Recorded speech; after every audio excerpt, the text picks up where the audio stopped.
Phonological processes like assimilation and elision play a crucial role in natural, fluent speech, yet they often pose challenges for English as a second language ESL learners.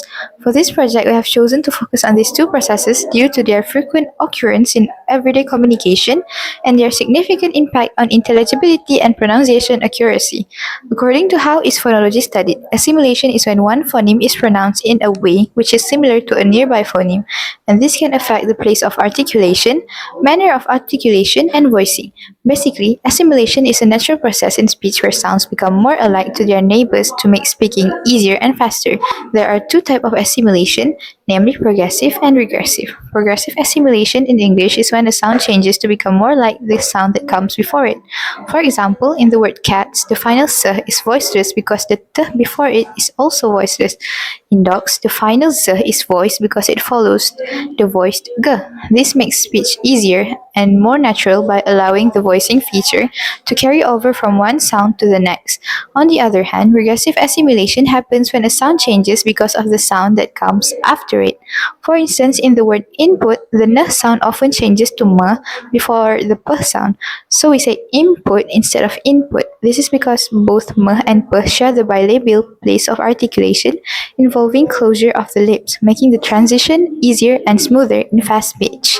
Moving on, how is phonology studied stated that elision is when a sound is deleted in a sequence, and this is a strategy often used to remove unstressed vowels or avoid complex consonant clusters. For example, police has undergone vowel deletion to be realized as please. To make it simpler, elision is when speakers leave out sounds or syllables in words to make speech quicker and easier. We have chosen to study assimilation and elision because mastering these processes is essential for ESL learners to achieve natural, fluent speech and to be easily understood by native speakers.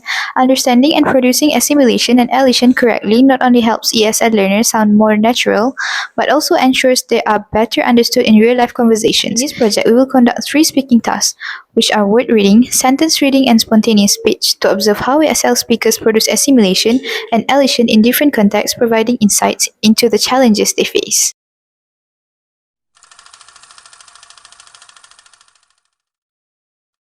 This study was designed to investigate specific phonological processes among the students at the International Islamic University Malaysia.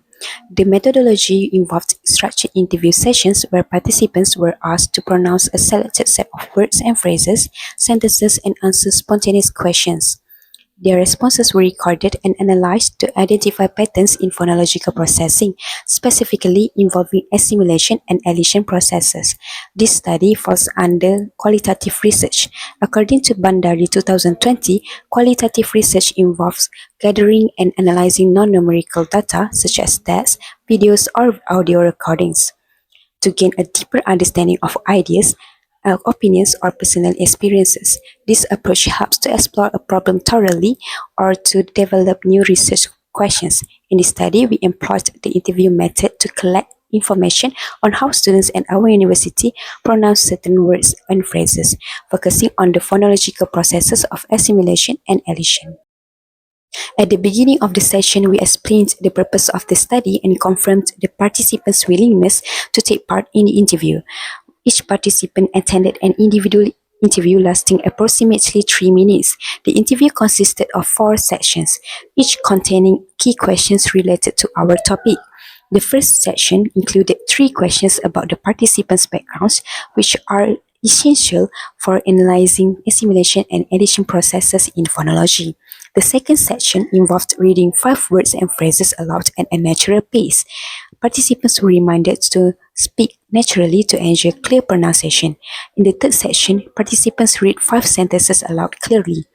Finally, the fourth section involved spontaneous speech, where participants answered 3 open-ended questions about their transportation and culture. All pronunciations were transcribed for analysis, and the video recordings of the interviews were securely stored for subsequent phonological analysis. The participants consisted of 3 undergraduate and postgraduate students from various courses at the International Islamic University Malaysia. The first interviewee, Latif Muslim, is a 19-year-old from Thailand. He is currently pursuing a bachelor's degree in English language and literature. He has achieved an IELTS score of 6. The second participant, Safiyatul Hijah Binti Roslan, aged 20, is from Perak, Malaysia. She is enrolled in the Bachelor of Accounting program and holds a CEFR level of B2. And the final participant is Dania. She is 47 years old and from Egypt. She is currently pursuing a master's degree in educational psychology and has attained an advanced IELTS score between 7 and 8. The instruments used during the interview sessions consisted of 3 speaking tasks, which included word and phrase reading, sentence reading, and spontaneous speech. We divided these tasks into 3 different sections to ensure the interviews proceeded smoothly. We asked them to read 5 words and phrases, 5 sentences, and answer 3 questions that we had prepared for them beforehand. So these are all the words and phrases, sentences, and questions that we asked to the participants.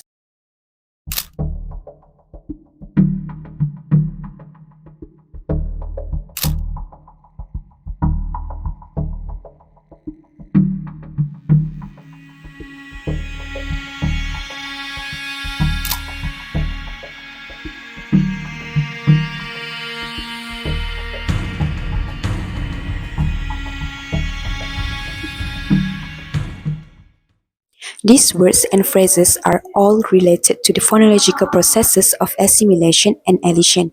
We selected them to observe clear pronunciation from the participants and to analyze how they apply these processes in their speech.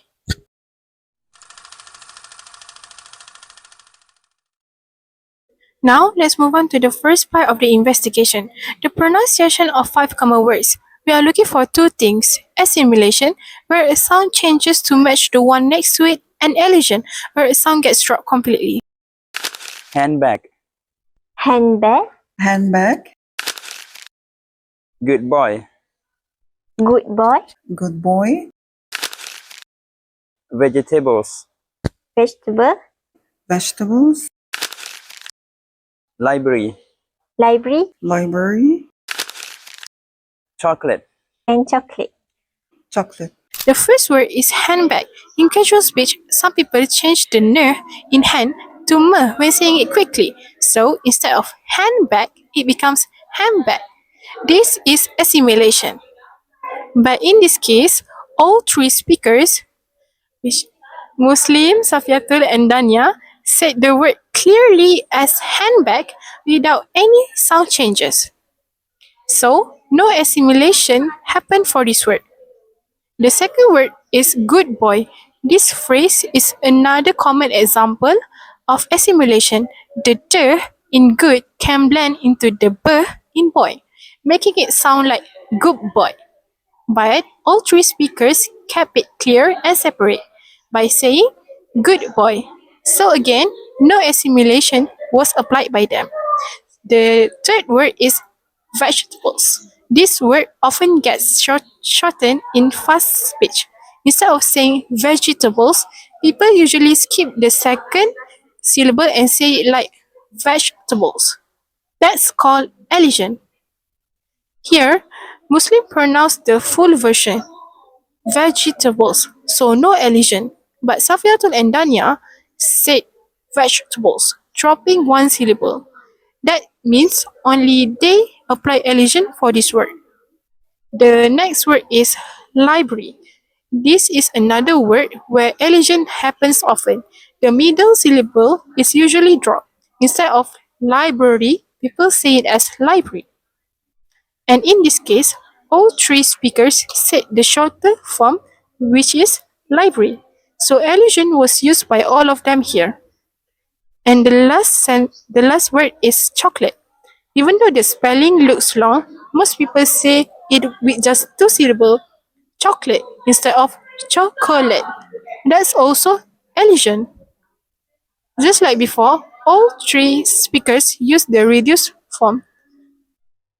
So once again, everyone apply elision for this word.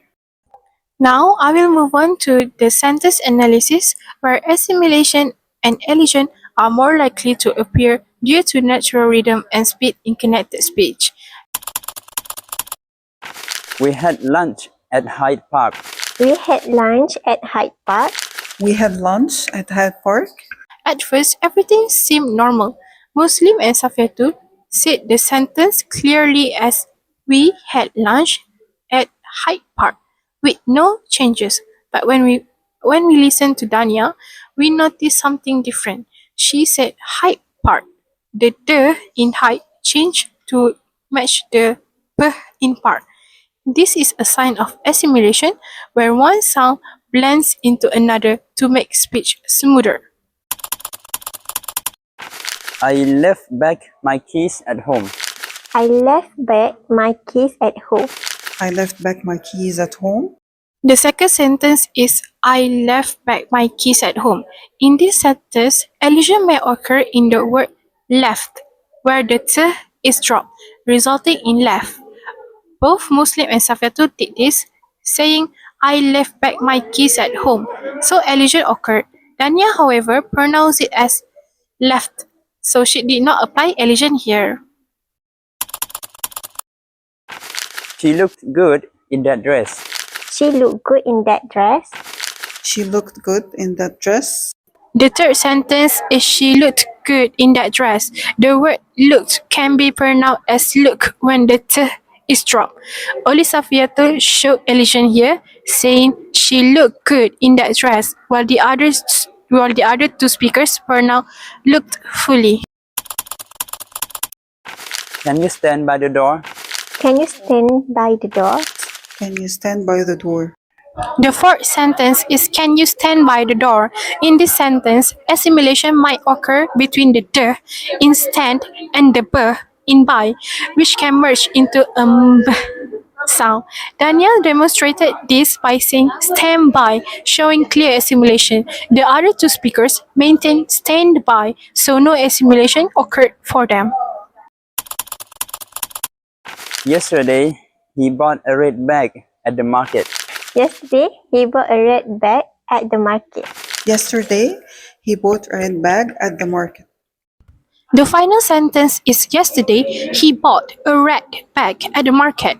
Here, assimilation may occur between red and bag, where the "d" and "b" combine to form "b." Dania did show assimilation by saying red bag, while Muslim and Safiatul pronounced red bag clearly, so no assimilation was found in their speech. Moving on to the last part, spontaneous sentences. Here the speakers were not reading, they were speaking naturally. This is where we saw more real-life patterns of assimilation and elision. I usually go back to my hometown with bus. So usually I go back to my hometown by public transport, which is bus. By aeroplane or bus? Airplane, yes, of course. Okay. Yeah. So it's the very far, second- 13 hours.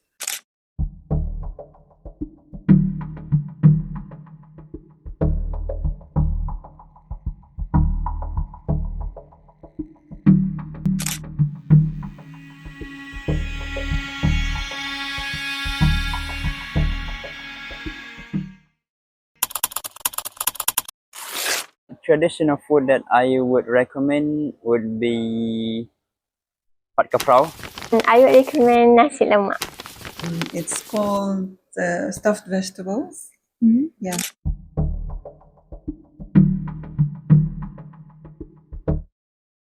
In his sentences such as I would recommend Pat Krapao and the close would be, there were chances for assimilation, especially in phrases like would be. However, he pronounced them carefully as would be without any sound blending like would be.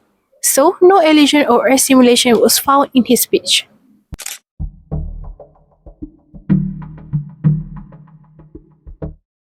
In her sentence, I would recommend nasi lemak, we spotted both elision and assimilation. As example, she dropped the t in recommend, saying recommend, which is elision, and when she said nasi right after, the t blended slightly with the n. That is assimilation. So she naturally applied both features in a single phrase.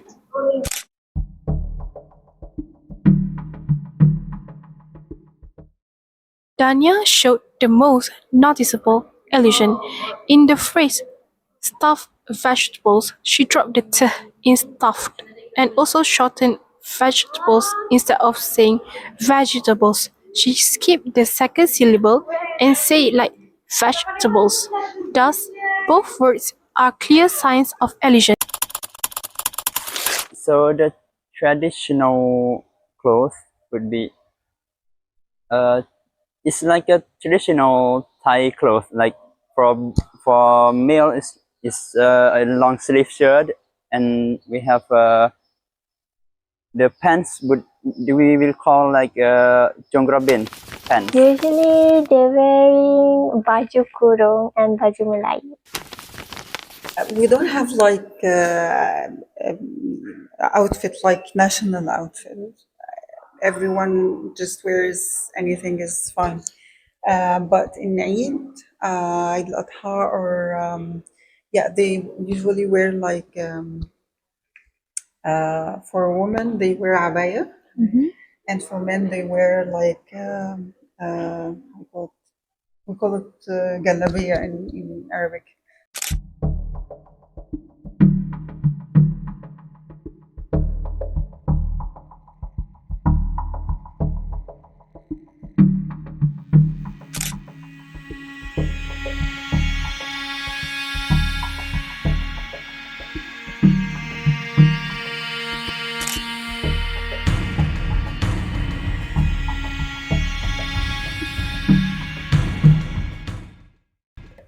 To summarize, Muslim was the one who rarely applied the phonological processes of assimilation and elision, and only showing elision in two sentences and no assimilation at all. Safiatul applied elision more frequently in three cases, but did not apply any assimilation. Dania, on the other hand, stood out by using assimilation in three places, especially in natural speech flow, and used elision once.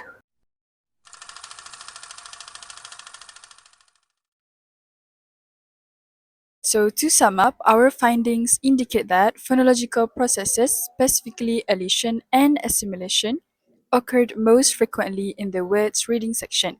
This section yielded a 53.33% application rate that, collectively, all three participants successfully applied these processes in 8 out of 15 words.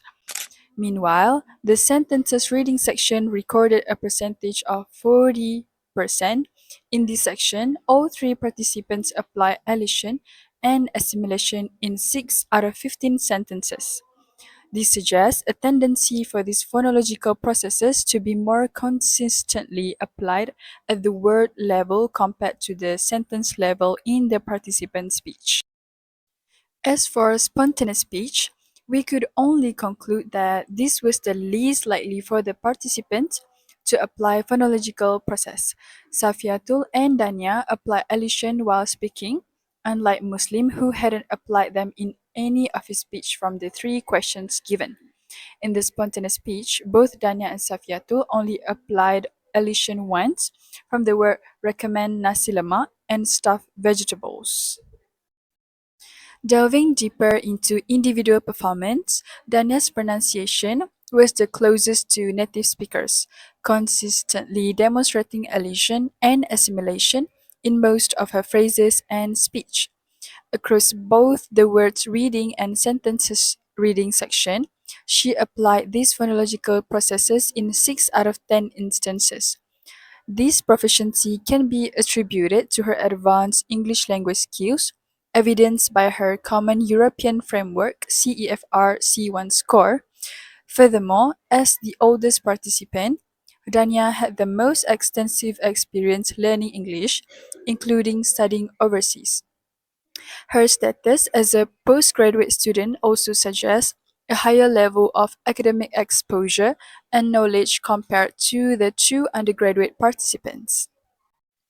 Next, Safiatul was the second participant who can be considered as fluent in English, discovered through the words reading and sentences reading section.